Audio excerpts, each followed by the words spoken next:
Hello. What's that? Oh, it's just a stupid thing. Well, I'm sure it's stupid. It's not about me, is it? No. Not at all.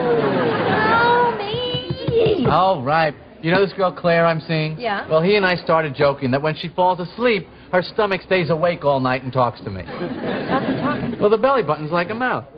I'm bored. Talk to me. But I don't want to be a secondary character.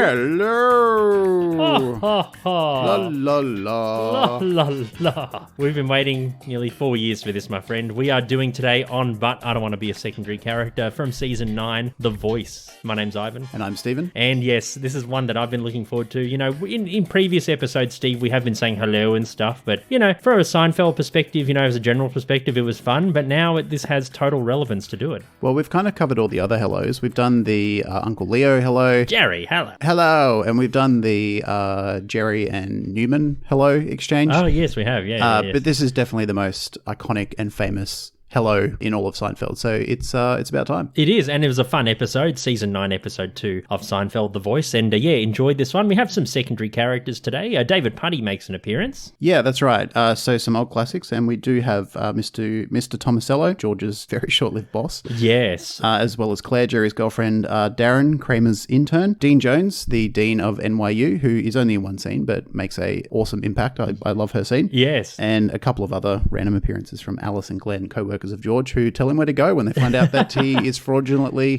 disabled. And we see Thomassoulo, because we did do the butter shave probably a couple of months ago, and we talked about how nice Thomassoulo was and very accommodating he is, or he was in that episode. This one, he's like a totally different person. Fair enough, too. Fair enough, yeah. He's like George is cheating the system. Yeah. But anyway, if you want to cheat the system, or tell us, you know, if you use handicapped toilets at your work, email us, bidwabaskpodcast@gmail.com. You can follow us on social media as well. Drop a tweet, post, or photo on Instagram, whatever the hell you do these days, at BIDWBASC. And we do have some bonus content on our Patreon page and PayPal. Well, PayPal, not necessarily, but Patreon, we do have bonus stuff. Curbcast Seasons 2 and 3, as well as Season 11. And you can support us financially on both of those platforms. And you can check out our Facebook group as well. It's called Seinfeldisms. It's the biggest Seinfeld community on the internet. Up until this week, we've said it's the biggest Seinfeld group on Facebook, which is true. But I've tried to find any community on the internet about Seinfeld. Can't find one. So I'm just going to claim that. All right. And if I come across a bigger one, I'll adjust that. But for now, I'm going to say that we run and operate or own and operate the biggest Seinfeld community online. Fabulous. Amazing. I know. Seinfeldisms. So follow us on Facebook. That's right. Indeed. Speaking of Seinfeldisms, to kick off the show like we always do, my friend, what has happened to you Seinfeld related or Seinfeld wise in your world? I was listening to Joe Rogan during the week. Oh, yeah. And he interviewed I think he's an evolutionary psychologist or an evolutionary biologist. Anyway, he's an intellectual. His name is Gad Saad. He's, I think, Armenian or Turkish, and he teaches out of a Canadian university. I can't recall. But in their long interview, Gad makes a few Seinfeld references. He's trying to make a point about something that he talks about, evolutionary psychology or something like that. Sure. And he uses a couple of examples from Seinfeld episodes to make his point a bit more simple rather than, technical and intellectual. Can't recall the references, didn't note them down. I just made a mental note that, oh yeah, he talks about Seinfeld in the interview. But yeah, even if you don't care to know what the Seinfeld references are, listen to the interview. It's really interesting. For sure. Well, I'll probably go on the Joe Rogan subreddit, and I'll probably, I'm sure there'll be a mention of what Seinfeld references there were, and they'll have like timestamps when this happens. Yeah. No, I'll listen to it then. Yeah, they're usually pretty good about that. Yeah, cool. But it was a good interview nonetheless. Yeah, it was interesting. He's an interesting intellectual. He's one of the modern day intellectuals. I think is sort of considered part of the intellectual dark web.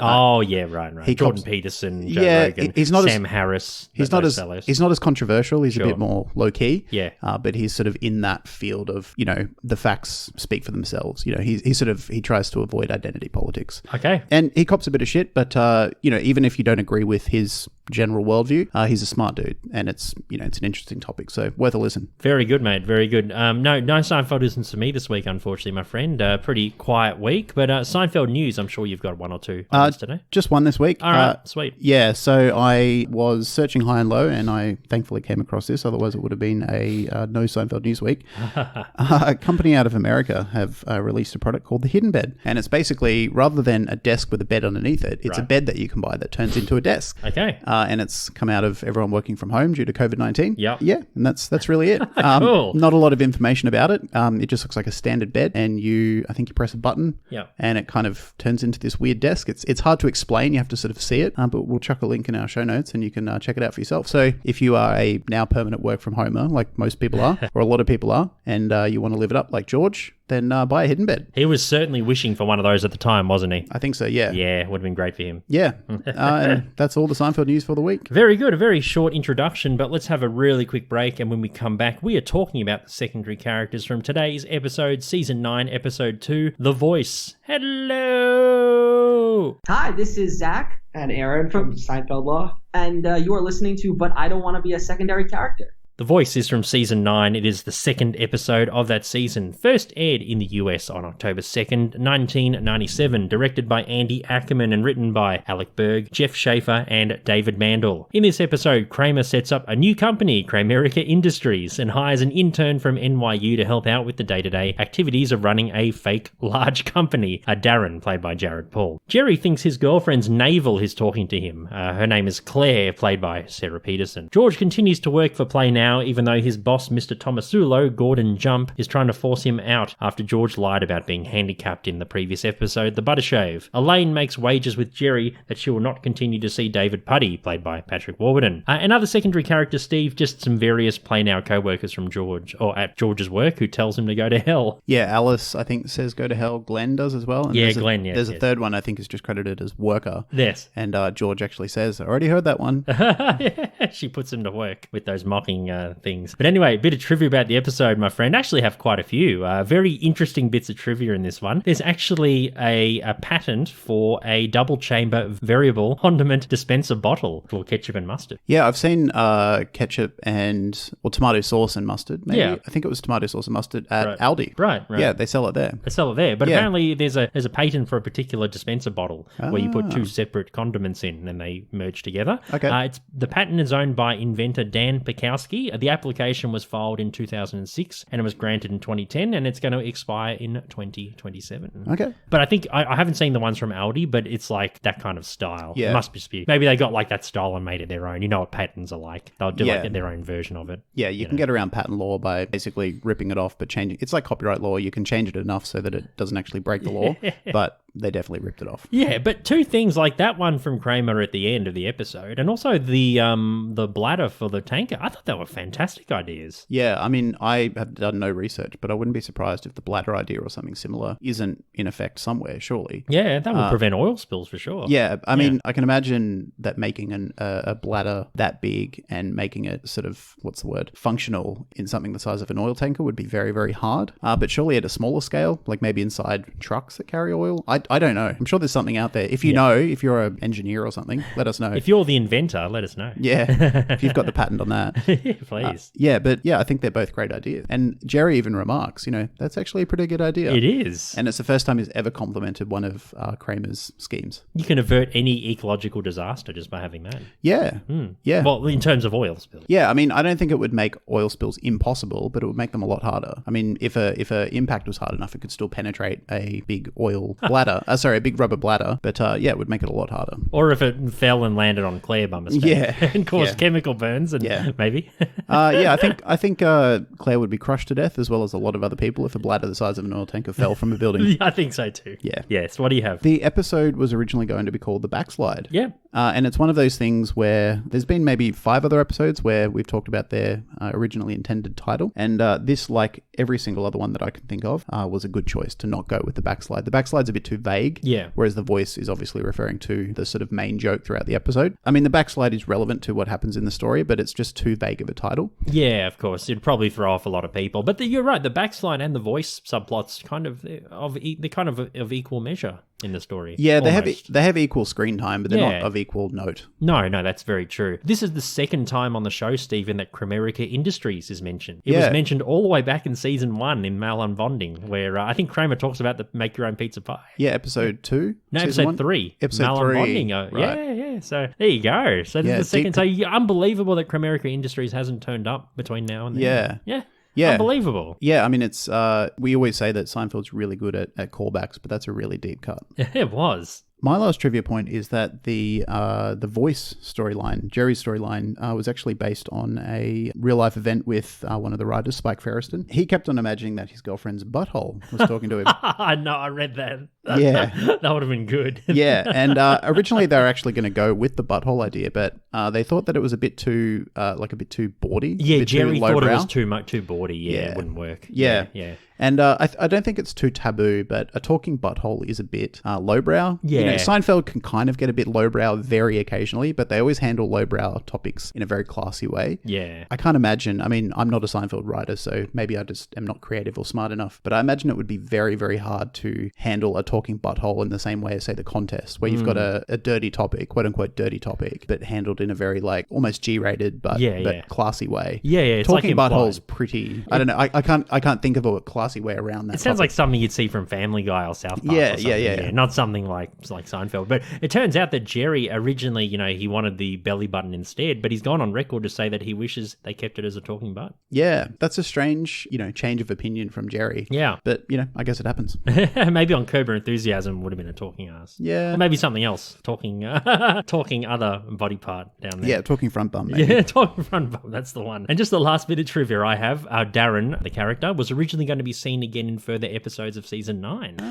But apparently the writers couldn't work out how to bring him back as Darren. It's implied in the end of the episode that he's gone to jail. So yeah. They just kept him there. Yeah, I'm interested in actually talking to you about why he took the fall and Kramer didn't, but we'll talk about that in a second. I do have a theory about that, but anyway. Yeah. Yes. All right, mate. Shall we talk about some secondary characters? Sounds good. Let's talk about Claire. She's played by Sarah Peterson. In the episode, at the time, she was credited as Sarah Rose Peterson. She's appeared as a guest on other TV shows, including Friends and Charmed, and Friends was her last appearance on in TV or film. I haven't seen any other credits. Okay. So who knows whether she passed or whether she gave up on acting? I got no idea. She got out early. She did, either way. So according to a deleted scene, Stephen, we find out how much in damages she received from Play Now. Yeah, 26 mil. 26 mils, so... That's a lot. Well, she probably got really, like, mid to long-term complications from, like, chemical burns and that sort of thing. I'm surprised she wasn't killed. Yeah, I'm surprised too. Yeah, I mean, she survived. Yeah, I mean, even a small thing like a tennis ball or a golf ball from I think it's 16 stories up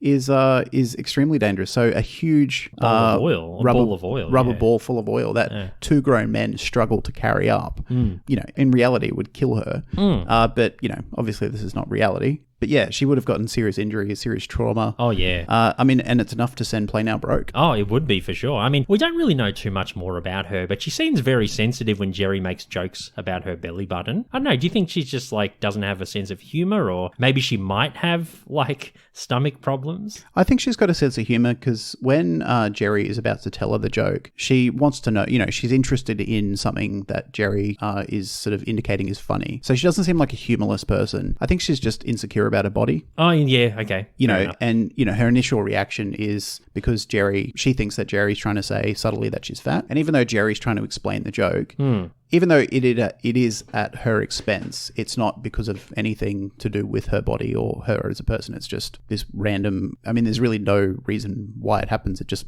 sort of spontaneously happens. Yeah. She can't really be talked out of her interpretation of where the joke comes from. But, you know, the next day or a couple of days later, she does seem to calm down once she's thought about it, you know, and she's happy to get back together with Jerry on the condition that the joke is not mentioned again or the voice is not done again. So, yeah, I think she's just got low self-esteem, maybe some body issues. Yeah. I don't think it's a rational thing. I think it's, you know, something that maybe she needs a bit of therapy for. Possibly, yeah. Because, you know, she's a beautiful woman. She's not fat. She's extremely slim. She looks great. Yeah, she does. So it's not based on any sort of, you know, sort of real world perception. I think it's just, some sort of body dysmorphia or something like that. Yeah. What about you? Wow, pretty fierce. Well, I don't know. I mean, yeah, she probably does have some body issues as well. But what if she did actually have like stomach issues? Like say hypothetically speaking, because I've actually Googled some like stomach things, like what could happen. Like if hypothetically, like she did actually, her tummy did rumble. There's a thing called stomach rumble where it's like fluid and gas move forward in the intestines. And she could possibly, like it could be a precursor to things like celiac disease, IBS, that sort of thing. So imagine if she did have those things and Jerry mocked her. Yeah, no, that's a good point. I mean, they don't explain, like I said, they don't explain the specific inspiration for the joke. It seems to just be a random thing. But yeah, it could be, Jerry could have heard her stomach rumbling and decided that it sounds like a voice, and then that evolved into the voice that, that George and Kramer and then Elaine do. And it could be an underlying issue. Yeah, and maybe she's sensitive about that. If that was the inspiration for it, maybe I've known people who've had celiac disease and various stomach issues, IBS and stuff, and it's not fun. Oh, no. I've got relatives who have IBS too, yeah. It's no good. Yeah, I mean, some people can manage it just fine, but some people are very, their lives are very disrupted by it. It limits a lot of things they can and can't do. Mm-hmm. So and you got to watch what you eat, and if you eat the wrong thing, then you better hope there's a toilet nearby. Yeah. Otherwise you're in trouble. Yeah, exactly. So, yeah, you hope you've got George Costanza to point you to the closest toilet. May I? Oh, I insist. Thank God. Yeah. But I didn't get really much else out of her, just like a one-off, Jerry girlfriend. Yeah, I just think it's nice that in the end, even though it sent a company broke and a lot of people lost their jobs, the fact that she got a huge ball of oil, dumped on her from 16 stories up, a big fat lawsuit payout, I think was a nice ending for her. Yeah, well, even though she would have some complications down the line, I'd have money, but... Look, I'd go, as long as I could still be mobile and my cognitive function was still fine, as long as I could still have mostly what I had, if I had to go through temporary pain, but I eventually recovered, I'd happily do that for $26 million. You know what I mean? Yeah, like, even if it was like, okay, well, you have to have physical therapy for a year, but at the end, you're going to be more or less fully functional and you've got $26 million in the bank. I'd go, you know what? I'll do it. Interesting. Yeah, fair enough. Yeah, well, I've gone through similar, but not for money. Yeah. But I get what you mean. I'm saying if it was a choice. Obviously, for a lot of people in a lot of circumstances such as yourself, it's not a choice. Of course. No, I didn't choose this. Hypothetically, it's like one of those hypothetical questions you play like as a drinking game. Like, would you rather, how much would you do this for? Like, would you do this for $1 million? It's kind of one of those thought experiments. Of course. Would you rather be, mobile and healthy for the rest of your life for average money, or would you rather be in an accident and get 26 mil? Well, like I said, I'd rather take the middle road, which is be in an accident, be immobile for a year, 2 years, and then be fully functional at the end of that and have the money. Well, let's hope that if that ever happens to you, that'll be the best case scenario. Yeah, for look, you. I'd rather just the $26 million and no injury, but me too. That'd be fine. Yeah, that would be more than fine for sure. Isn't it interesting how $26 million bankrupted Play Now? So their profit turnover isn't as much as I thought. I thought they'd be like a big corporation, but obviously they're just like a small toy company. Small to medium. I mean, $26 million US in 1997 would probably be $50 million US now. Medium, like it's still a large business, but not like a massive corporation. And I mean, they can be a big company, doesn't mean they're profitable. That's true, yeah. They could have been on the edge and that just tipped them over. They tipped them over, yeah. Yeah. Or maybe George's bathroom thing, blew out their budget for like, renovations and stuff. Yeah. That's probably why Thomassoulo was so pissed. Yeah. And I mean, a company going bankrupt doesn't mean that the company ends. A lot of companies deliberately go bankrupt to restructure their debts and stuff. So, maybe them declaring bankruptcy was just more of a strategic move than an end move. Yeah. Well, I guess we could talk about Thomassoulo and maybe hypothesize about Play Now if you want. Might as well while we're here. Yeah. Played by Gordon Jump. He's known for the role of Arthur Carson in the 70s sitcom WKRP in Cincinnati. He passed away. I didn't get the year, unfortunately, but he has passed away in the 2000s. He appeared in the previous episode, The Butter Shave, which we did a couple of months ago, I think. So go back and listen to him. But like I mentioned at the start of the episode, my friend, Thomassoulo in that episode was a lot different to this one. Let me tell you. I mean, he is livid at George. He feels wronged. He feels betrayed, cheated. He's just, oh, man. Yeah, I mean, Thomassoulo, obviously wants to accommodate George when he thinks that he is differently abled, as he says, or differently advantaged. He's trying to be delicate about it and accommodating and considerate and, sort of do something for a community of people who are probably looked over for a lot of jobs that they're perfectly competent at doing. So he's doing it out of the goodness of his own heart. And that's why he just is so rotten and so dirty at George. He is, yeah. You know, he doesn't just feel betrayed, sort of deceived personally. He feels sort of humiliated and insulted. He does, for going to all that effort for someone who was making it all up. Yeah, and I think we might have touched on it in the butter shave, but I imagine something like this, everyone makes the wrong choice or misreads people, throughout their life, and you just sort of accept that, some people are deceptive. That happens. But deception on this deeper level, I think would actually change Thomassoulo for a long time, if not forever. I think we did. I think we said that it did change him. We did talk about the voice a little bit in his, time in this episode. Yeah. I think we did mention that what happens, the events that transpire at the end of the butter shave will change him as a person. Yeah, I think it just made him permanently much more cynical, much more dubious about people, and a lot less trusting. So, and the lawsuit which finished off Play Now would have been it. Yeah, I mean, Thomassoulo the company Play Now seems like almost like a family company. I feel like it is. I feel like Thomassoulo is probably like second or third generation. Like maybe his grandfather or father created it. But we were talking about Play Now and how they could go bankrupt from 25 million and go, lose business. I feel like Play Now is probably like one of those kind of old school toy companies. They sell like old like dolls and wooden horses and rubber balls. But I feel like in the 90s, a lot of kids wanted like Nintendos, Segas, I think that sort of thing. They're a low-tech toy company. Low-tech toy company, and a lot of kids gravitated like electronics and Game Boys and stuff. So maybe they were losing a lot of market share. Like kids did want to play like rubber balls. Yeah. They wanted to play like their Game Boys. You know what I mean? Yeah, I can imagine a scenario since, when did Nintendos and stuff come out? Like mid to late 80s. They started to become, sort of ubiquitous. Yeah, I can imagine up until maybe the early 80s or the mid 80s, they were a profitable company year on year, maybe growing. Yeah. But then once that sort of more high-tech stuff became normal and affordable for most people, they just sort of were pushed out of the market. And ever since then, they've been trying to reinvent themselves or trying to just survive. Yeah. And then the 26 million was just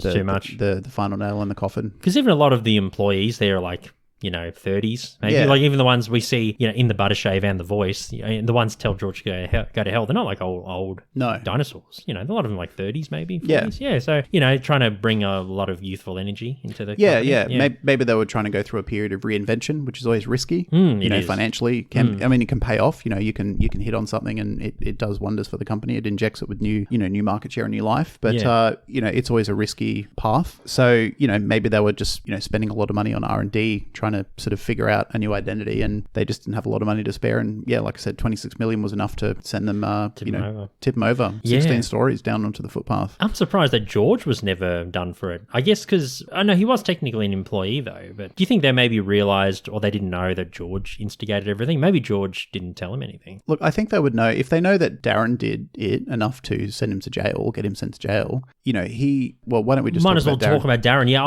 I have something on the tip of my tongue about Darren because you asked me before why he'd go to jail. Yeah. And no one else. But anyway, Darren, he's played by actor, writer, and producer Jared Paul. He's appeared in the TV shows Ned and Stacey, Monk, and Home Improvement.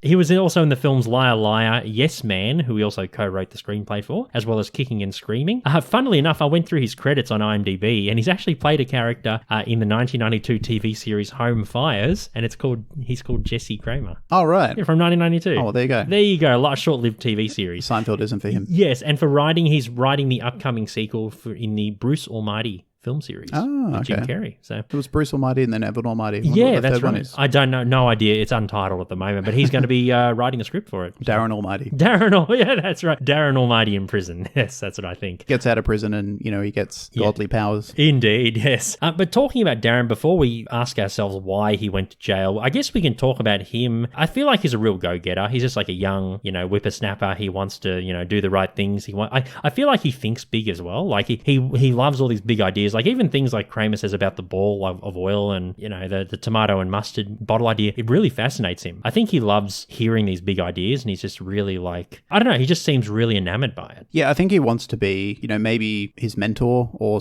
his hero in life was probably like Warren Buffett or, like a business leader, a business sort of, what's the word? Like not just a leader, but, extremely notable and influential person in business or entrepreneurship. Yep. And he's too green around the gills to really understand that Kramer has the energy of like a go-getter, but he's like the dean says, he's just a single man in an apartment who may or may not have a chicken. Like he doesn't have the resources or the connections to make his ideas into real, business opportunities. No, that's true. That's true. But yeah, Darren's a bit too green around the gills and a bit too naive to realize that, well, Kramer's energy is good, but his position in life is not going to provide me the opportunities that I'm seeking. And he doesn't even have the resources. I mean, he's an intern, but he's thinking, Kramer, like, how can he run a business from his apartment? He's not even really an intern. He's just a PA. He's basically just a slave. Yeah, well, what an intern is. Yeah, yeah. For a lot of the time, get me a coffee. Yeah. Get coffees for 6 months before they prove themselves. But even interns might learn some like valuable on the job. Even through osmosis, something would be beneficial to them. But Darren learns nothing. Yeah, like what? Because there's nothing to learn. Nothing to learn. Kramer can't teach him anything because he's not in a business environment. He's not in an office. There's no meetings. There's nothing.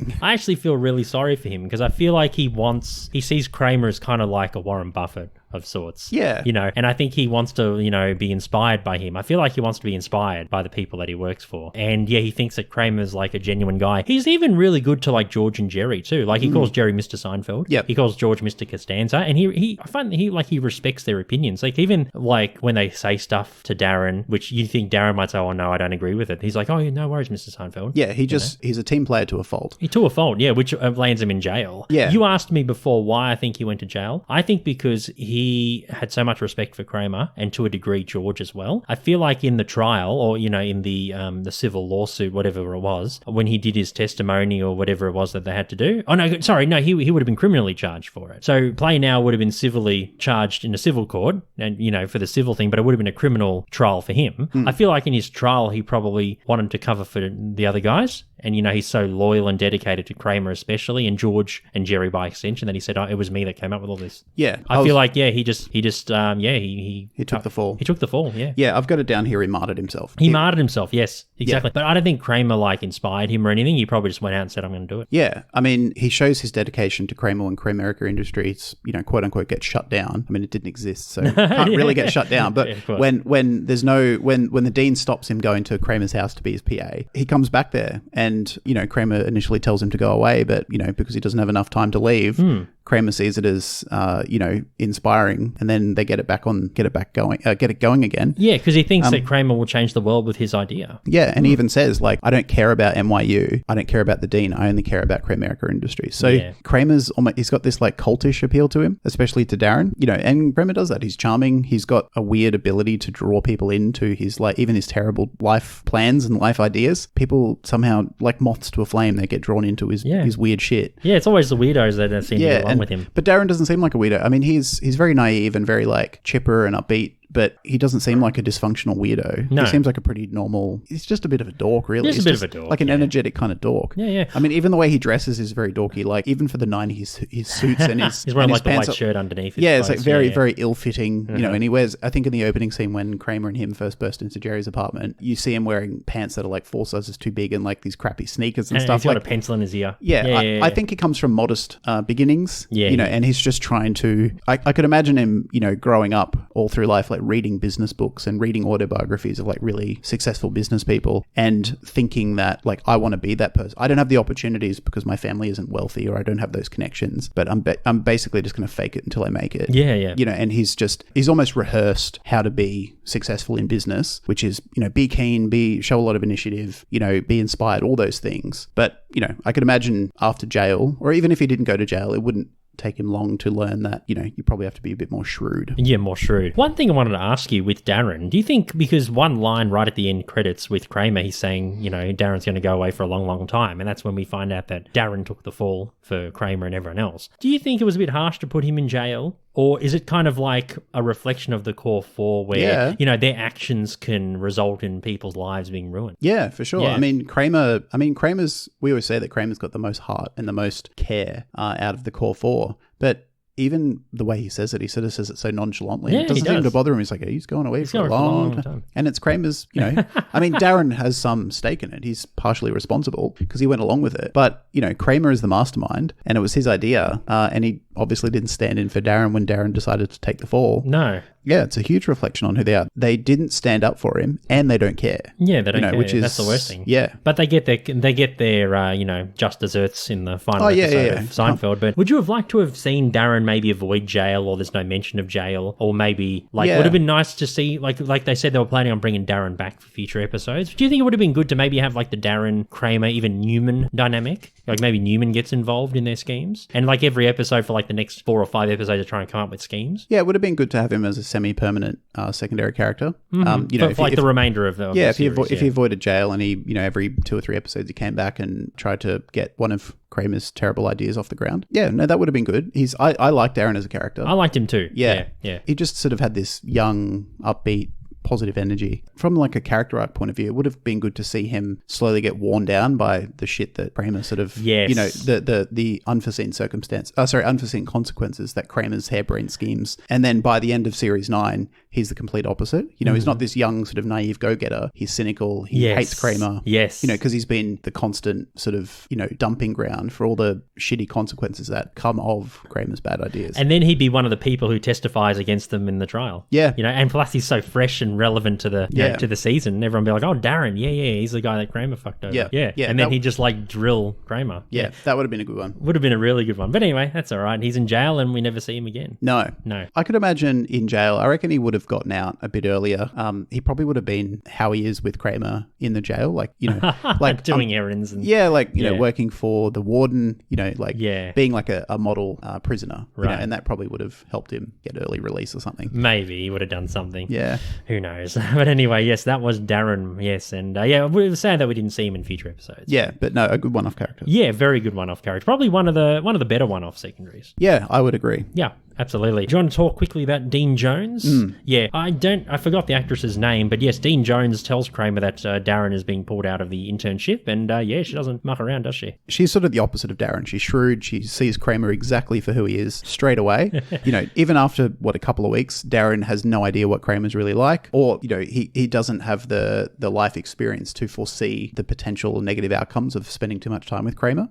Whereas Dean Jones is just, she sees straight through him. She knows exactly who he is, and that all the, you know, pretend business stuff or fantasy corporate world, as Jerry puts it, is just exactly that. She just doesn't fuck around. No. And cuts him down to size. Yeah. And even when Kramer gets a bit huffy and puffy and says, you know, I find that capricious and arbitrary, she just cuts him right down to size and says, your flyer's undone. Something so basic. Yeah. Yes, I like that. Yeah. I really like Dean Jones. She's just... Yeah, straight to the point. You know, and I think to be a dean of a highly esteemed university, I'm sure she would have seen all sorts of shenanigans and all sorts of bullshit from students trying to like get one over on her. And she's just developed an ability to cut to the chase and also see people's real agenda. And I'm sure that she's dealt with many business people like Kramer. Like even like scammers and dodgy companies, you know, that sort of thing. Yeah, a mate of mine, Tim, when we were in year 12, we had to do a week's work experience at a local business. I think most people did. You probably did as well. No.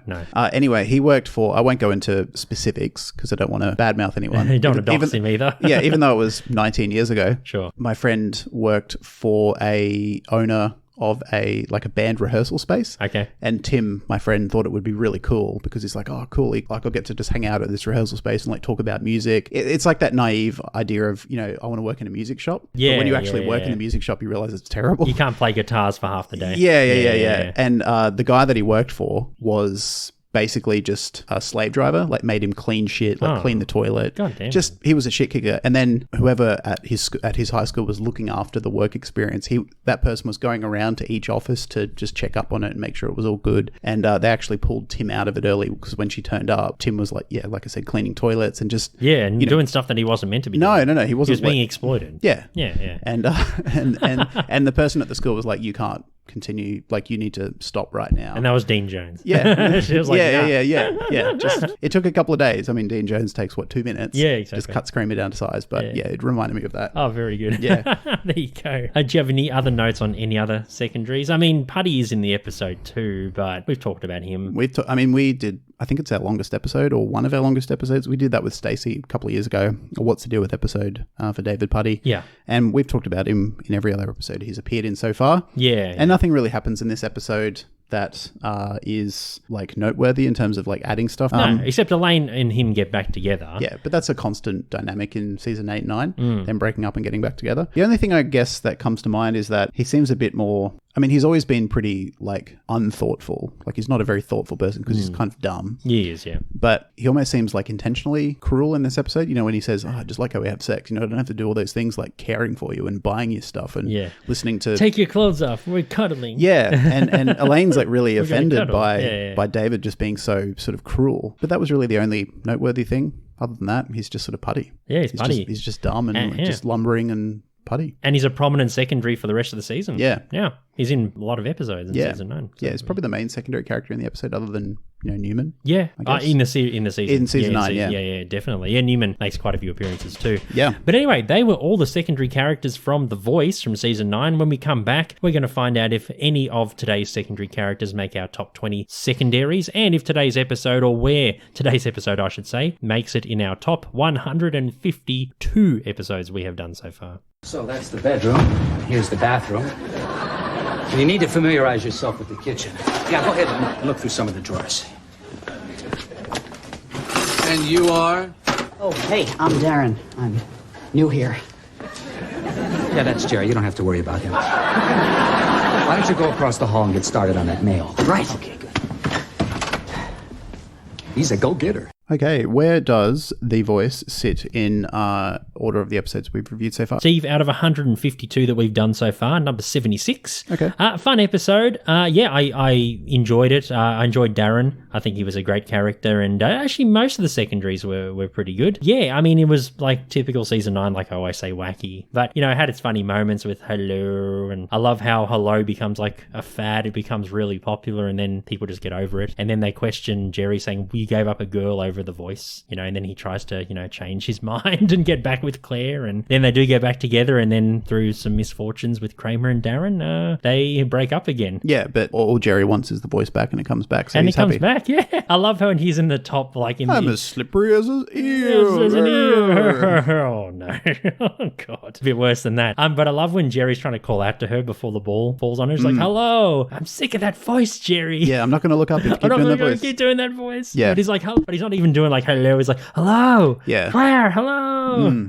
No. Yeah. So that was, it was fun. Yeah. What about Nice. you? This one comes in at number 22. I really like this really episode. high Yeah. up. Wow. Really like Okay. this episode. Yeah. It was solid. And I like how they took from the Butter Shave the Thomassoulo storyline. Yeah. I like how they put Play Now into 2 episodes. Yeah, I think it's good. It's sometimes a secondary character is just sort of done. So it's always nice when they spend a bit of time to sort of finalize a secondary character storyline, or even just a temporary storyline, like George at Play Now. And I like how, before you go on, I like how George's Play Now subplot ends in that episode, because Yeah. I think if it dragged on for the rest of the season, I think it would have been too much. Yeah. It would have become too thin, too boring. It would have been okay if he wasn't revealed to be a fraud, if it took 5 episodes or something for that to happen. But as soon as he's revealed to be a fraud, it needs to kind of end. It needs to end. So I'm glad. I respect the fact that they went that way. Yeah. Yeah. Yeah, no, I thought all the secondaries are great. Love the Kramer Erica stuff. The thing that really stands out for me in this episode is just the script and the back and forth. Yeah. Everything's really dialed in. Everything's really sharp. Yeah. Love Elaine in this episode as well. One of my favorite all-time Seinfeld scenes or jokes is when Jerry's trying to figure out whether she stayed the night at Putty's, and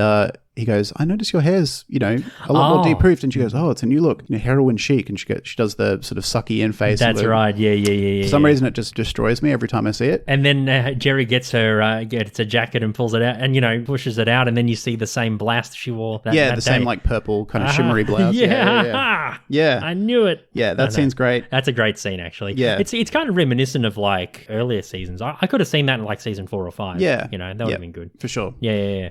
No, just really love the episode. And Dean Jones, fantastic as well. Great. So, yeah. Do any of the secondaries appear in your top 20? No, but special mention to Darren. What about you? Yeah, I'm the same, but special mention to Dean Jones. Dean Jones. Loved her. Fabulous. Yeah, just the no bullshit, cutting Kramer down to size. Nice. Yeah, and she was hilarious as well. Very good. Well, next week we are going to season 6 and we're talking about the pledge drive. I think it's one of our very last season 6 episodes. I don't think we have many left. I looked at our list and I was like, maybe 3 season 6 episodes left. Yeah. And we're done. Yeah. With that one. Well, it's getting more and more like that. We're ticking off whole seasons. Yeah. And yeah, the closer we get to the end, the more that will happen. Yeah, I know. It'll be sad when it ends, but we got some exciting things coming up next year, which we'll reveal much later on. In the meantime, though, you can email us, bidwabastpodcast@gmail.com. We're on Twitter, Instagram, Facebook, and Reddit, so say hello on those platforms. You can listen to all of our previous podcasts on your podcast app of choice, and if you want to rate us or review us, that would be awesome. It really helps with visibility and spreading the word, and you can support us financially as well. Yes, you can support us with one-off payments on PayPal. That link